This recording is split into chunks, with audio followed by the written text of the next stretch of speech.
ابھی جو election commission کا فیصلہ آیا ہے جس میں انہوں نے توشہ خانہ کیس میں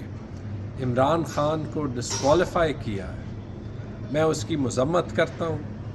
یہ کس قسم کا ملک ہے جہاں پہ نواز شریف کو، آصف زرداری کو اور پی ایم ایل این کو ملتا ہے NRO 2 اور ان کے سارے نیب کے کیسز لیے جاتے ہیں واپس، اور عمران خان کو ایک ایسی چیز پہ ڈسکوالیفائی کیا جاتا ہے جہاں پہ انہوں نے کچھ غلط کیا بھی نہیں ہوتا اور جس کا اختیار الیکشن کمیشن کے پاس ہوتا بھی نہیں ہے۔ یہ ڈیسیجن تو عدالت اوور ٹرن کر دے گی، لیکن اس وقت یہ بہت ضروری ہے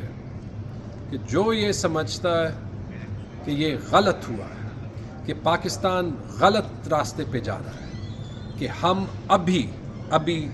اپنی آواز اٹھائیں۔ پشاور میں آپ جہاں بھی ہیں، آپ کو ریکویسٹ ہے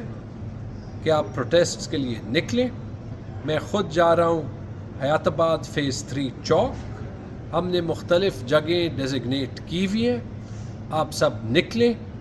یہی وہ ٹائم ہے جہاں پہ ہم نے پیغام دینا ہے اس امپورٹڈ حکومت کو جو رجیم چینج آپریشن کے تھرو آئی ہے کہ اس قسم کے فیصلے اور اس قسم کا پرانا پاکستان